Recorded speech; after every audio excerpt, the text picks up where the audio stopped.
പരാതിക്കാരി ഇപ്പോൾ telephone ലൈനിലുണ്ട്. Madam, ഇവിടെ നിങ്ങൾ പലതവണ പോലീസിനെ സമീപിച്ചു എന്നാണ് മനസ്സിലാകുന്നത്. ഈ ഓരോ തവണ നിങ്ങൾ ചെല്ലുമ്പോഴും അവർ ഇതിനെ ഒരു തരത്തിലും ഗൗരവമായി കാണാത്ത മട്ടായിരുന്നോ? അതെ അതെ.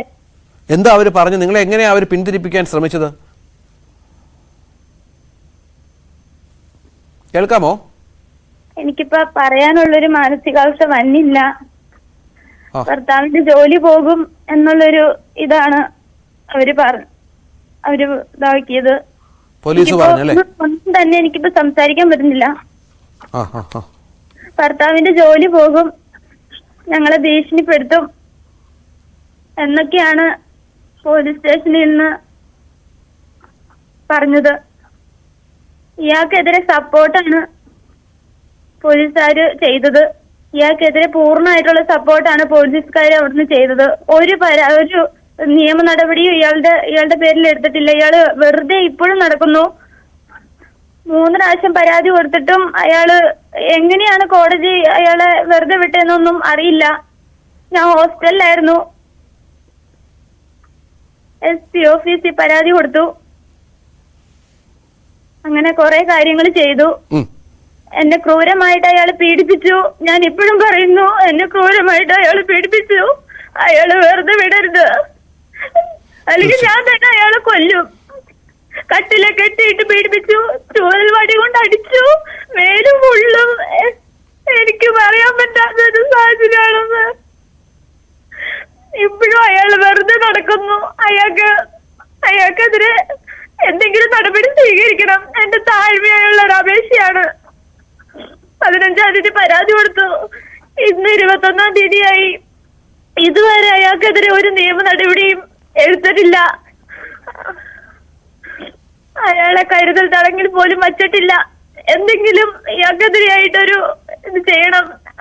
എന്റെ അവസ്ഥ വേറൊരു പെണ്ണിനും വരരുത് എന്നുള്ളൊരു അപേക്ഷയാണ് എനിക്കുള്ളത് സാർ. ശരി. ഈ 15-ാം തീയതിയാണ് പോലീസ് സ്റ്റേഷനിൽ പോകുന്നത് അല്ലേ? അതെ സാർ. ഇത്രയും ദിവസമായി അതിനുശേഷം പോലീസുകാരൊന്നും വിളിക്കുകയോ ഈ പരാതി ഒന്ന് അന്വേഷിക്കുകയോ ചെയ്തിട്ടില്ല? ഒരു നിയമ നടപടി സ്വീകരിച്ചിട്ടില്ല, വിളിക്കുകയോ ഒന്നും ചെയ്തിട്ടില്ല. 3 തവണ പരാതി കൊടുത്തു. ഇന്നലെ മൊഴിയെടുത്തു. പറവൂർ പോലീസുകാർ ഇന്നലെ മൊഴിയെടുത്തു മാഡം. മൂവാറ്റുപുഴ പോലീസുകാരും മൊഴിയെടുത്തു. കാര്യങ്ങളെല്ലാം അവരോട് പറഞ്ഞോ? കാര്യങ്ങളെല്ലാം അവരോട് പറഞ്ഞു. വിശദമായി തന്നെ പറഞ്ഞു. ഫസ്റ്റ് മുതൽ ലാസ്റ്റ് വരെ പറഞ്ഞു. അതിന് കളിയാക്കുന്ന രീതിയിലായിരുന്നു എന്നോട് പെരുമാറിയത്. പക്ഷെ എന്റെ മാനസികാവസ്ഥ ആരും മനസ്സിലാക്കുന്നില്ല. ഞങ്ങളുടെ കുടുംബജീവിതത്തിൽ ഇത് ബാധിക്കുന്നുണ്ട്. എനിക്ക് ഒരു കല്യാണം കഴിഞ്ഞു. ഞാൻ ചേട്ടായിനെയും കൂടി ഇതിന്റെ ഇടയിൽ വലിച്ചിട്ടു. പക്ഷെ ചേട്ടായി ഇപ്പോഴും എന്റെ കൂടെ നിൽക്കുന്നുണ്ട്. എന്റെ കാര്യങ്ങൾ അറിഞ്ഞ് നല്ലൊരു ചേട്ടായിയാണ് എനിക്ക് കിട്ടിയത്. എന്റെ കാര്യങ്ങൾ അറിഞ്ഞ് എത്ര നേരം എന്റെ കൂടെ നിൽക്കുന്നുണ്ട്. ഇനി ഈ മറ്റാരോടെങ്കിലും, ഈ പോലീസിനോടല്ലാതെ ബന്ധുക്കൾ, ഭർത്താവിന് അറിയാമെന്നറിയാം, മറ്റാരോടെങ്കിലും ഈ വിവരം പറയാൻ ശ്രമിച്ചിരുന്നോ? മറ്റാരോടും ഞാൻ പറഞ്ഞില്ല. അയലൊക്കത്തെ ചേച്ചിയോട് ഞാൻ പറഞ്ഞു. പിന്നെ മഠത്തിലെ സിസ്റ്റർമാരോടും പറഞ്ഞു, ഫ്രണ്ട്സിനോടും പറഞ്ഞു. അവരൊക്കെ ഇയാൾക്കെതിരെയാണ്.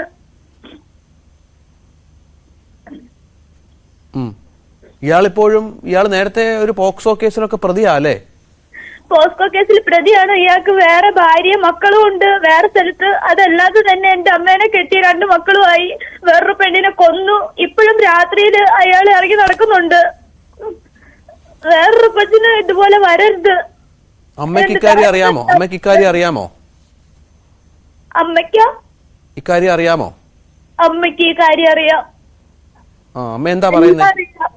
അമ്മയ്ക്ക് എല്ലാം അറിയാം. എനിക്ക് തോന്നുന്നു ഇയാളെ പേടിച്ചിട്ടാണ് അമ്മ അവിടെ നിക്കണേന്ന് തോന്നുന്നു.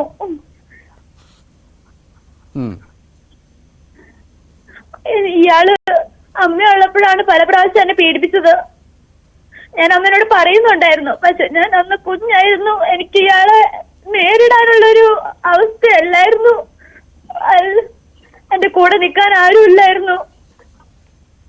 ഈയിടെ പിറവത്ത് വെച്ച് ഞങ്ങൾ ഇടിക്കുകയും തല്ലുകയും ചെയ്തു. എന്റെ അമ്മേനെ കാണണമെന്ന് ആവശ്യപ്പെട്ടപ്പോ ഇയാള് എന്റെ ചെസ്റ്റിനടിച്ചു. അയാള് അടിച്ചു നിലത്തിട്ടു. എന്റെ ഹസ്ബൻഡിനെ നേരിടാൻ നോക്കി. എന്നിട്ട് ചേട്ടായി ഞങ്ങൾ രണ്ടുപേരും അവിടുന്ന് കരഞ്ഞോണ്ട് ഇറങ്ങി പോന്നു. ഈ അമ്മയുമായിട്ട് ഒത്തിരി നാളായോ സംസാരിച്ചിട്ട്? അമ്മ 3ാം ക്ലാസ്സിൽ കൊണ്ടുവിട്ടതാ. ഫാഷൻ ഡിസൈൻ വരെ പഠിച്ചു. ഈ കഴിഞ്ഞ 6 ദിവസം അമ്മേനെ വിളിക്കാൻ ശ്രമിക്കുന്നു. 6 മാസമായി അമ്മേനെ വിളിക്കാൻ ശ്രമിക്കുന്നു. അമ്മേനെ ഫോണിൽ കിട്ടുന്നില്ല. എന്താണെന്നറിയില്ല. പിന്നെ ഇയാളെ വിളിച്ചു നോക്കി.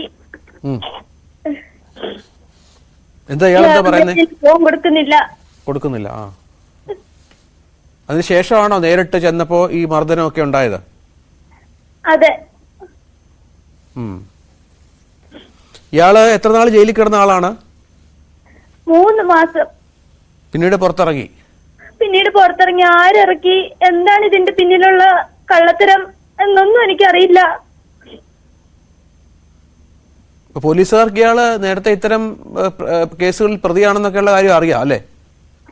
അറിയാം. ഇയാളെ വിളിക്കുകയോ ചോദ്യം ചെയ്യുകയോ വല്ലതും ചെയ്തോ പോലീസുകാർ, അറിയാമോ? അതൊന്നും എന്റെ അടുത്ത് പറഞ്ഞില്ല. പിന്നെ നേരെ എന്നെ ഹോസ്റ്റലിലോട്ട് എങ്ങനെങ്കിലും പഠിച്ച് പോട്ടെ എന്ന് വിചാരിച്ച് ഹോസ്റ്റലിലോട്ട് കൊണ്ടുവന്നാക്കി. ഇപ്പൊ പോലീസുകാർ എന്താ നടപടി എടുത്തേക്കണെന്നൊന്നും ഞങ്ങളെ വിളിച്ച് പറഞ്ഞില്ല.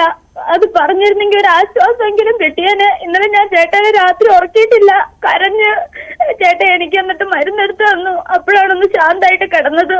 ഞാൻ ചേട്ടനെ ഉറക്കിയിട്ടില്ല. എനിക്ക് അസുഖം വരാനുള്ള കാരണം ഇയാള് തന്നെയാണ്. എനിക്ക് ഈ ഷോക്ക് എന്റെ മൈൻഡിൽ നിന്ന് പോണില്ല. ഇപ്പോഴും ഉപദ്രവിക്കുന്നു അയാള്. ശരി.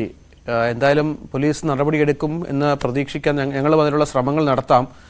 ധൈര്യമായി ഇരിക്കുക. ഇത്തരം കാര്യങ്ങൾ ഇനിയും ഉണ്ടാവില്ല എന്നും കരുതുന്നു. ശരി മാഡം. ആജ്ഞ, ഇതാണ് അവർ പറയുന്നത്. നമ്മൾ ഈ പോലീസുമായി ബന്ധപ്പെടാൻ ശ്രമിച്ചിരുന്നു. അവരുടെ നടപടി വല്ലതും കിട്ടിയോ?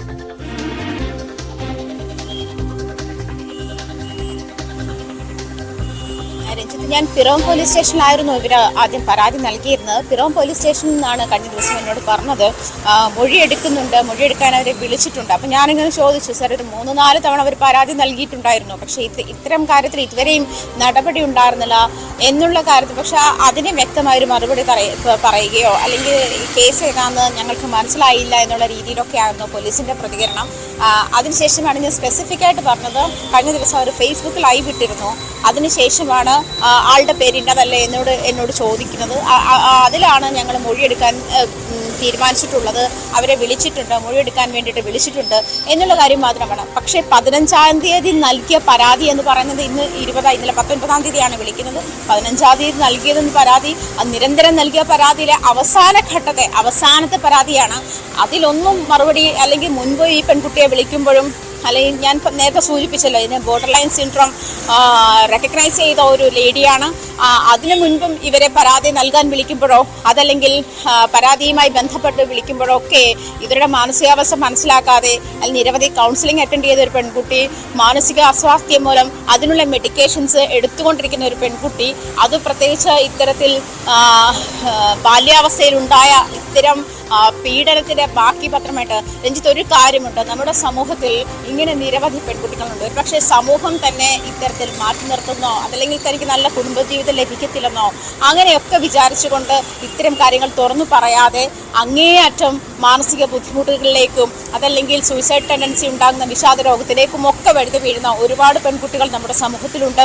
പക്ഷേ ഇത്തരം ഇങ്ങനെ പെൺകുട്ടികളെ ഇങ്ങനെ ലൈംഗിക അതിക്രമത്തിന് ഇരയാക്കുന്ന, അത് പെൺകുട്ടി പറഞ്ഞത്, അതായത് പലതും നമ്മൾ ഓൺ എയറിൽ കട്ട് ചെയ്തിട്ടുണ്ട്. ഏതൊക്കെ തരത്തിലാണ് അയാൾ പീഡിപ്പിച്ചത് എന്നുള്ള തരത്തിലുള്ള ഒരു ഏകദേശ രൂപം എനിക്ക് ആ പെൺകുട്ടിയുമായി ഓഫ് ദ റെക്കോർഡ് സംസാരിച്ചപ്പോൾ തന്നെ കിട്ടിയതാണ്. ഞാൻ തന്നെയാണ് പറഞ്ഞത്, ഇതൊന്നും നമുക്ക് സെൻസർ ചെയ്ത ശേഷം ചെയ്യാൻ പറ്റാത്ത തരത്തിലേക്കുള്ള ഒരു സാഹചര്യത്തിലേക്ക്, അല്ലെങ്കിൽ അത്തരത്തിലുള്ള പീഡനമാണ് രണ്ടാനച്ഛന്റെ ഭാഗത്തുനിന്നും ഈ പെൺകുട്ടി നേരിട്ടത്. തീർച്ചയായും അതാണ് വളരെ ഗുരുതരമായ ഒരു സംഭവമാണ്. പോലീസ് അധികാരികൾ ഈ വിഷയം ഇനിയെങ്കിലും ശ്രദ്ധിക്കുമെന്ന് കരുതാം. ആ പെൺകുട്ടിക്ക് നീതി കിട്ടണം. ഇത്തരം സംഭവങ്ങൾ ആവർത്തിക്കാതിരിക്കാനുള്ള കരുതലും വേണം. ആജ്ഞയാണ് വിവരങ്ങൾ പങ്കുവച്ചത്.